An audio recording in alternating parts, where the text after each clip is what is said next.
Good morning. So, as you can see behind me, everything is not as it used to be. I do this in a private woodland or forest with permission, and over the course of Christmas and New Year's, this area has been not exposed but due for maintenance. So large vehicles, people with chainsaws have been scouring through the woodland and trimming out, making sure that nature will continue to thrive, and by doing that they made a bit of a mess. My campsite behind me is marked with yellow tape.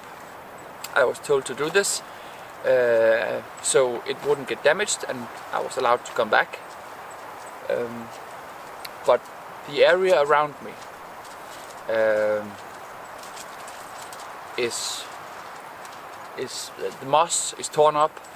A lot of trees and branches are broken off. A lot of tree trunks have been knocked over. But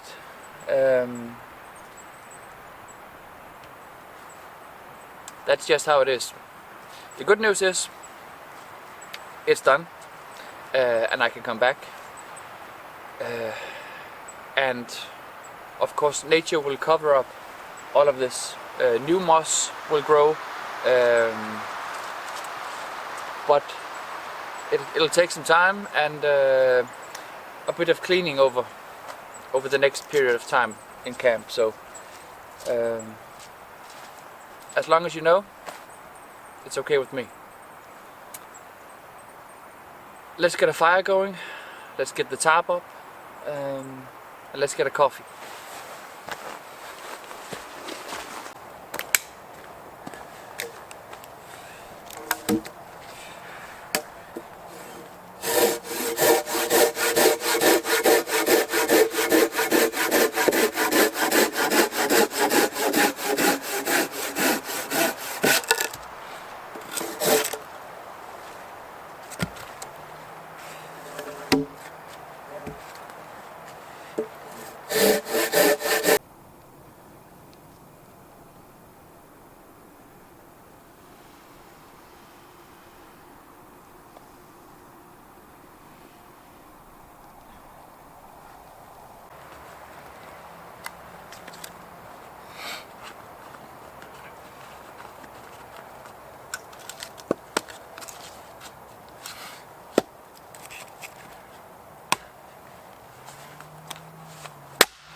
So we got the fire on, we got the firewood made,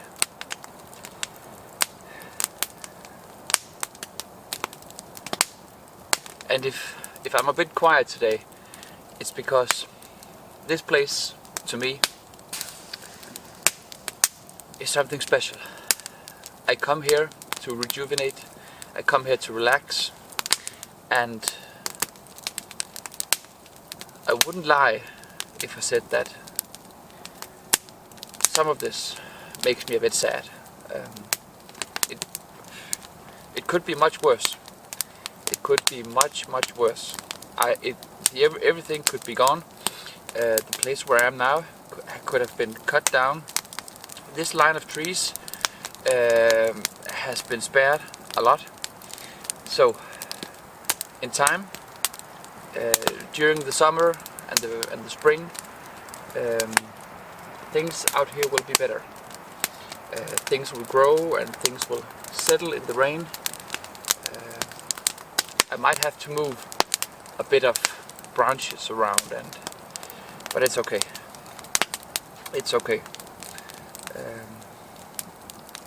But the best news is it has been done now, and there will be a long period of time where this can come back.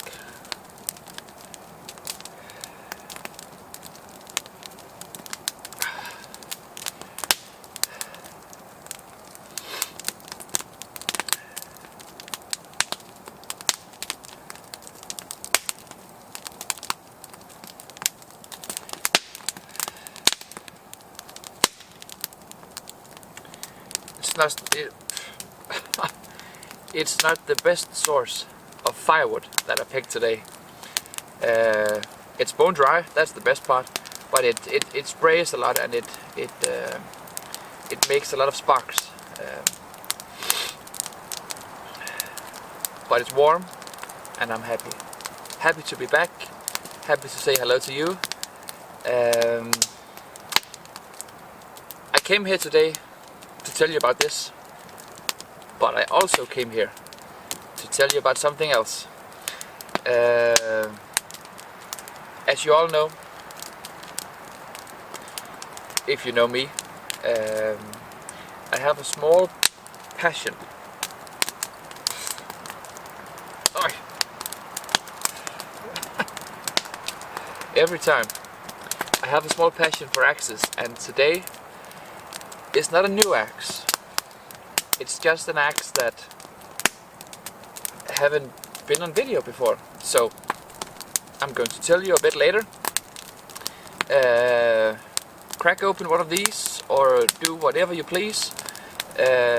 I'm not going to start rhyming on my Instagram channel or my YouTube channel because I suck at it, but I'm going to tell you later. For now, I'm just going to enjoy my beer, and in a few minutes let's talk axes. Just for 5 minutes. Cheers, guys.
Sorry about the sniffing, guys.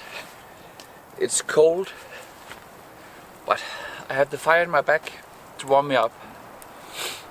So, what I came here intending to do.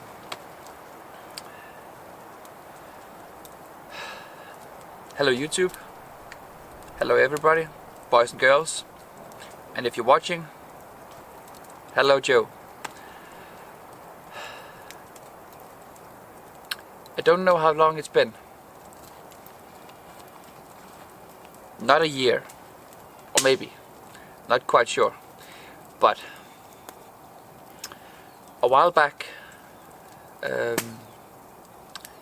beautiful, beautiful Swedish Gränsfors Lennart Peterson or Pedersen axe head came to Denmark with a restored handle from a beautiful piece of ash, oriented in the grain absolutely perfect, hung absolutely perfect, cross wedge, mirror edge, flawless, absolutely flawless. So it came, I unboxed it, I enjoyed it, and Joe and I started talking again, and he said, so what's next? And I didn't know.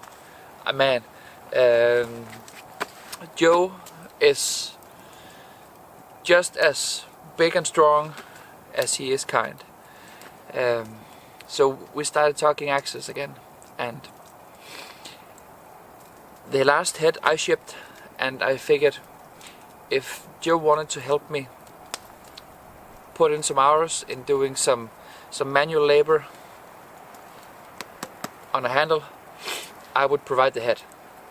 So what to pick? I had no idea.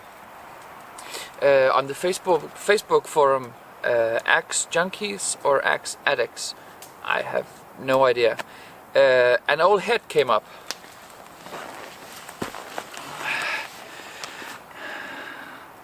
Old, beat up, unmarked, Tasmanian pattern head.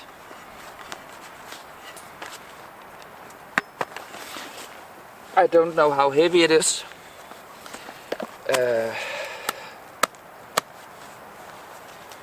It's not light. I would say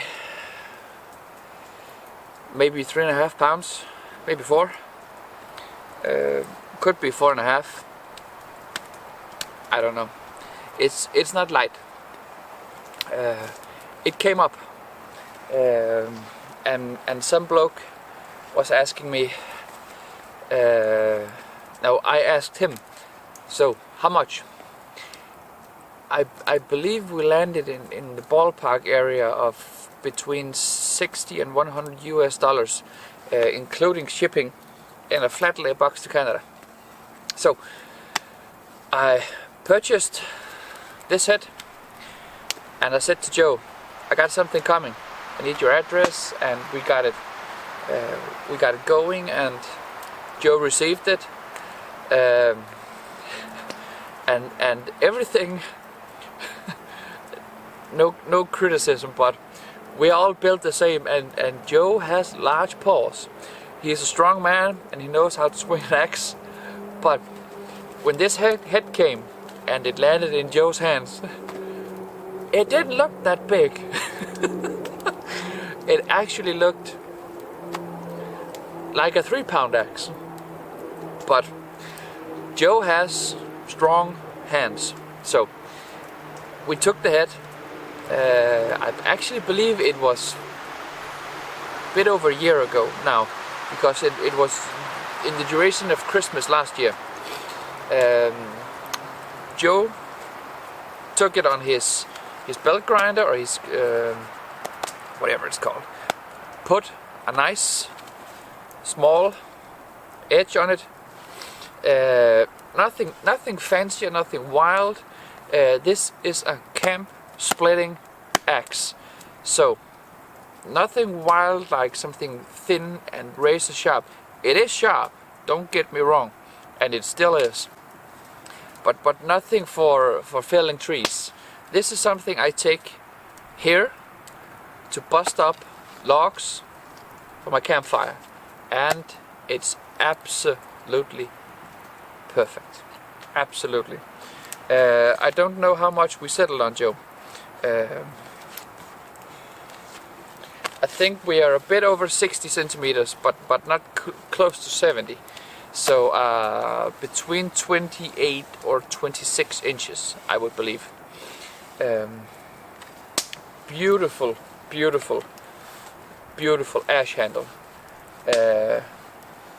Absolutely flawless. Absolutely.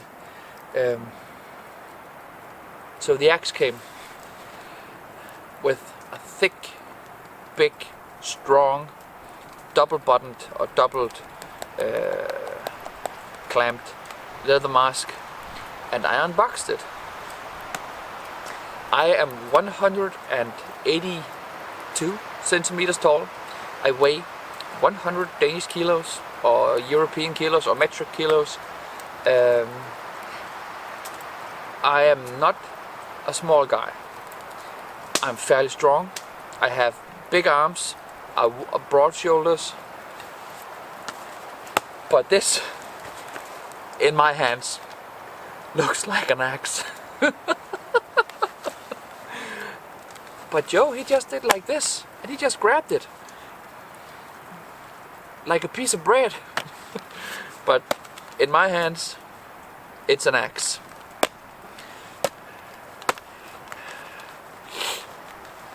I told you in the last video, unboxing one of these right here in the summertime, I told you that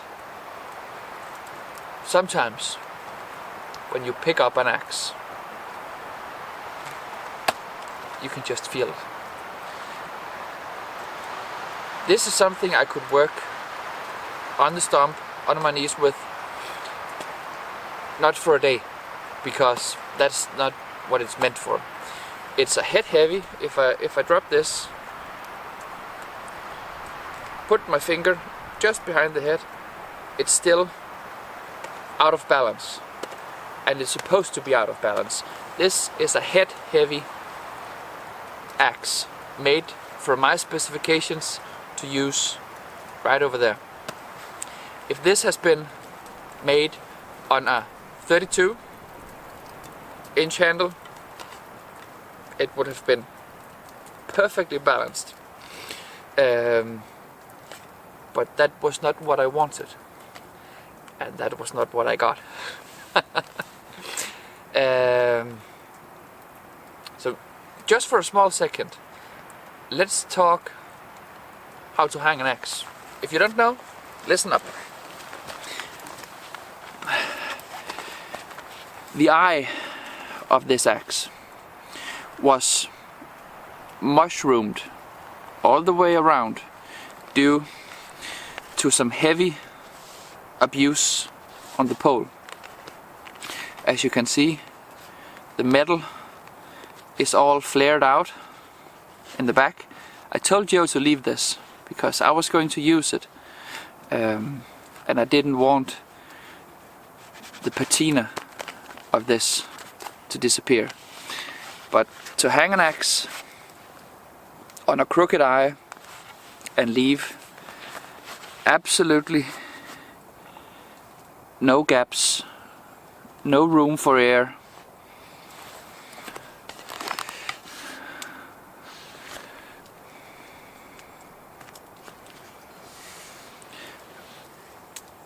on a handle, I'm gonna cut a hole in my pants in a moment, on a handle with grain orientation that runs all the way. You can actually see it if I do this. That runs all the way along the handle, ending up in what Joe and I call Canadian Danish red stain on the bottom of the handle.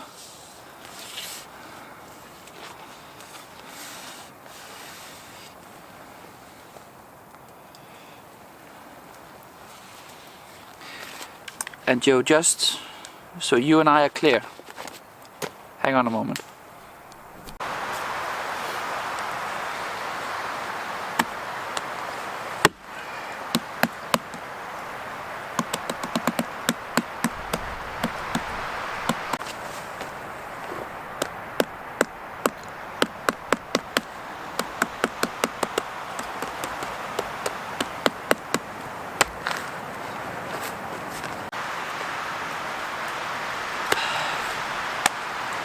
Between you and me, brother, nothing but handle flex. This head is not coming off, and should it over time come loose, I have a flat spot up there to reseat it, and I just fit for a cross wedge or two oak dowels just to widen the eye. But she's a beauty, Joe. Absolutely.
So, ending off today's video a bit different. Usually, I show you what I had for lunch. I show you what I had for dessert. I had grilled pork back with sea salt, and for dessert, pancakes with sugar.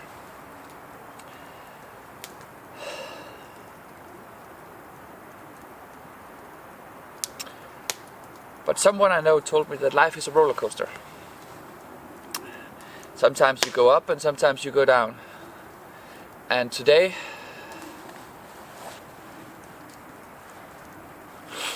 lots of down. But still, try to focus on the important part. I am here. I'm allowed to come back. And I do have some maintenance to do, some cleaning up to do, but everything will turn out okay. Everything will grow back. I found a positive side of all this cutting down the trees. Just next to me, they took four trees.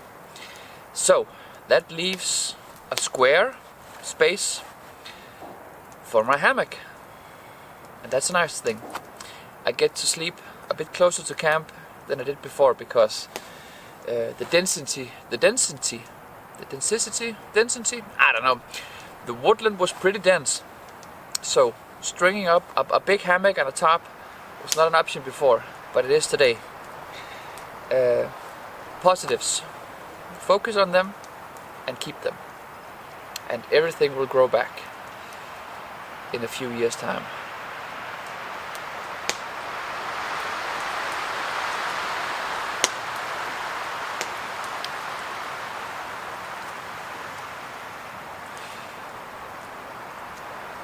the forest floor is also crawling with lots of new building materials. Usually I had to go search out dead standing trees or trees that were almost tipped over and cut them at the base, drag them to camp, cut them up into pieces and build something. I'm not the big camp builder, so don't get me wrong. What I am going to do is that I am going to fix up a new place for my firewood, because the place that I keep it just behind you, the camera, is now very, very exposed to the weather. I had 1 or 2, 3 canopies out there taking a lot of the rain, but it's open now, so I'm not sure I'm going to move the place I keep my firewood now. I think I still keep it just as a table or as a camp furniture, call it whatever. But I'm going to build a new one, bigger one, twice as large, with the top draped down the back so I can keep the rain out, and over the top also. Yeah, that's what's next, I believe. Getting back to doing a YouTube video was okay. I know I don't have the biggest following here, but we're almost at 2,000, so that's okay for a small Danish man with an axe. But I'll be back. I have a camp building project. I have an axe with sack in North Carolina. I have a Meet My Makers episode with Zach.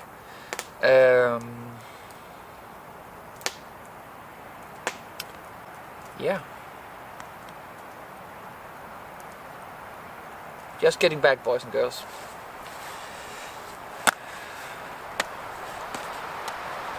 Joe, my friend, brother, she's still here. And she works.